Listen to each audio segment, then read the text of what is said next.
Hello, welcome. In this video, we'll be looking at how to build the iconic Titanic ship out of paper using only basic tools and materials. The model features realistic wood textured decking and many optional details to add to make it ultra realistic if you choose to. We will use basic cutting tools, a ruler, a black marker, and any kind of glue. I used 1mm thick card for the frame and 45-pound midweight paper for the rest, but there's a number of combinations you can use in place just as well for this particular model. Let's start by building the structural frame of the ship. Let's glue the entire frame to card. We can use a brush or a piece of scrap paper to spread the glue uniformly and evenly. It's best to then place under a heavy object like a book while it dries, as the paper tends to want to curl upwards. Placing a scrap piece of paper and a book on top will ensure the frame pieces are totally flat. The long spine piece requires to be folded in the middle, reinforced with the big rectangular card. It will look like an upside down Y shape. All the smaller cross-section profiles fit on the long spine. At the notches, corresponding letters are written on both pieces. The notches are about 1mm wide, the same thickness as the piece that slots in, so they will fit in snugly, naturally, without having to use too much glue. We can use the tips of scissors to make the short controlled cutouts, and in general it's okay to be off by a little bit. You can look at the model from different angles to check for symmetry along the center line of the ship and flat along the top so that the finishes can sit flat. We can evaluate how flat it is by placing a ruler on top. Inside of that we can be messy, as it will get covered up by the finishes. It's ideal to dry fit the piece a couple of times, further cutting and pre-shaping the piece before gluing it down permanently. It's also good to not use too much glue and wait until each edge is fully dry before moving on to the next edge. It's best to pre-shape the pieces and use glue to fasten it down at opposite ends when the piece fits naturally. We can use a ruler to make perfect linear edges by locating the ruler directly under the printed graphic, pressing evenly over top to create a crease, and then folding over entirely to create an edge. This works great for folding the deck levels where there are some small linear folds. Similarly, we can curve pieces by wrapping them around objects of various radii. A brush was very helpful for this scale and this particular model, as it's very thin and some of the objects are quite small. For the main hull, I used a glue bottle for the varying radius. Gradually adding curvature evenly works best. If the print on a piece is damaged or if the piece becomes overly warped, we can cut away, reprint, and replace, or place directly over top of the damaged piece. I added a duplicate hull and reprinted it twice, and I think it makes for a more realistic model as it appears thicker at the deck level. The finer detail elements, the boats, the cranes, the air shafts, are largely white, so there's no need to worry about cutting precisely along the outlines.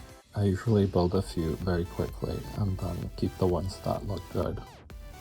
I like to use a scrap piece of paper for applying glue by cutting a bunch of thin rectangular strips and switching them often as the glue dries on them for a little bit more precision when applying glue.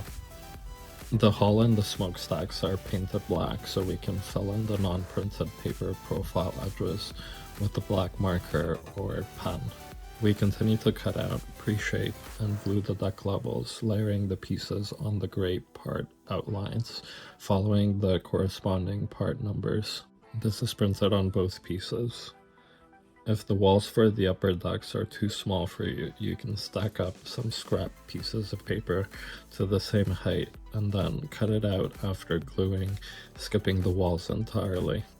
Similarly, for the crane base, we can create the cylindrical base with the sides provided in the template, or we can stack up a few pieces of scrap paper and cut it out after they're glued together.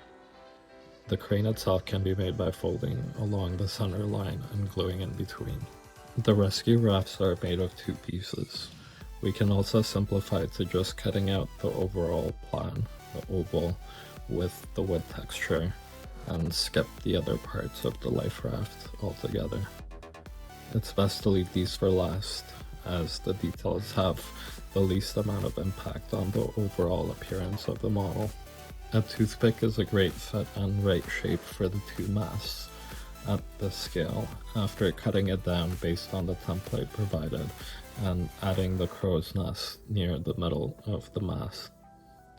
Hopefully this gives you some tools and flexibility to build this model fairly easily, but it will still take some time, as it does with all paper models. It's important to take your time and enjoy the process, keeping in mind it could take several days, depending on how much detail you'd like to add and layer on.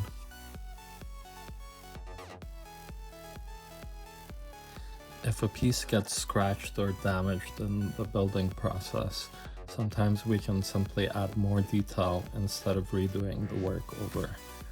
For example, for the hull, we can lightly score the vertical seams of the panels, and for the upper parts there are a lot of smaller smokestacks and posts that could be added as detail to cover up any damaged pieces or where glue ended up in a visible place.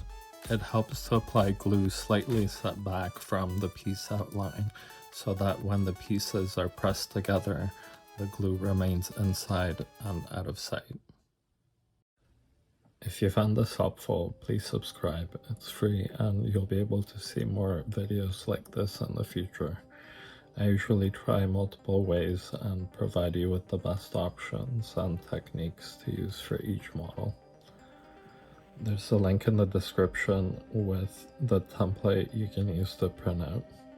As always, it's best to test print one of the pages before printing out the entire package with the same settings. The templates were updated several times to be more realistic and easier to build. Do let me know, what other models would you like to see build videos of in the future? Always super happy to hear from you, and I use previous comments to make improvements in the future. If you think someone might like this or find it helpful, feel free to pass it on. Hope you enjoy paper crafting and wish you all the best on your papercraft adventure, my friend. All the best. Cheers. Bye bye.